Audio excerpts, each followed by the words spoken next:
in my series, so you have to make like a cover story, right, as to why you're away for a period of time when you're filming. And mine was like, I think I said I was doing some consultancy or something in the States. And when you're filming, you don't have access to phones and this, that, and the other. I can't remember how I found this out. Maybe my ex-wife, you speak to your partner once a week for like 10 minutes supervised, which is another conversation. But I think it was her or someone said to me that, oh, on Twitter, like there's been a photo release when we were filming in not Shoreditch. There's it's where all the pop-up stores. It could actually be Shoreditch. Camden. No. You know the in London where you've got all the Box Park. Exactly where it was. It was Box Park, yeah. And it's pretty obvious. You got Claude and Karen stood around. So someone snapped a picture. I don't know how my buddy found this picture. I've no idea. So the cat was out the back for friends and family. Made things a lot easier, to be truthful.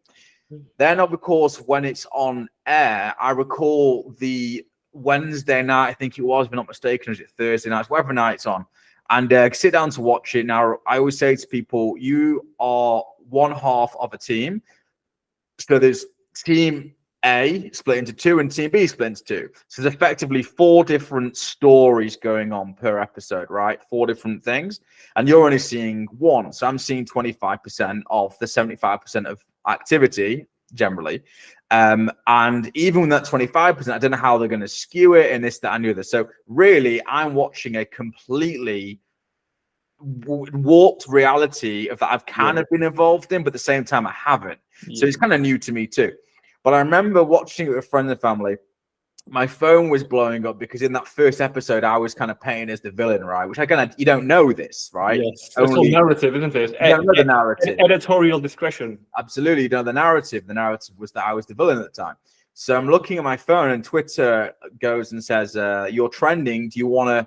We recommend you filter out, the interactions." No, I don't need that, dude. What a mistake!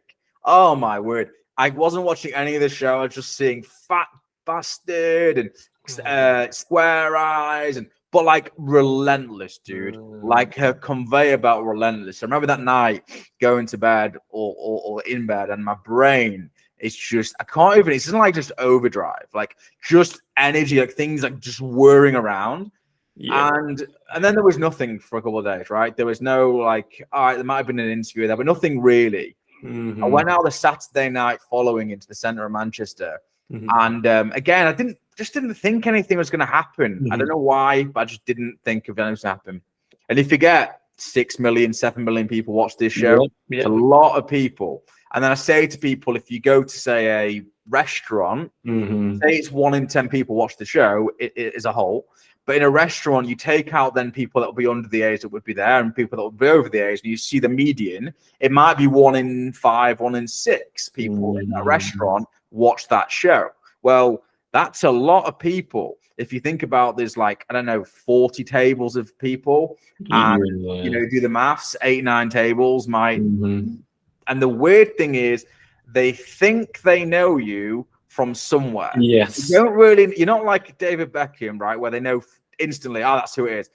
But they're looking all the time over. And you're like, at first, I didn't really know. I was just like, oh, there's nothing. Then eventually someone comes over and it kind of starts and they go like, do I know you from school? And you're like, don't think so. And eventually after 5 minutes, it's like, you volunteer normally, like, oh, actually, I think you know me from The Apprentice. Oh my God. And then they ask the same questions and then they take a photograph. And I was with my ex-wife. I think, we were married as with 2 friends, and they were loving it. And I'm just like, interesting. And then it kept happening then, because once someone's taking a photograph, everyone wants to know why someone's taking a photograph. So they keep coming and blah, blah, blah.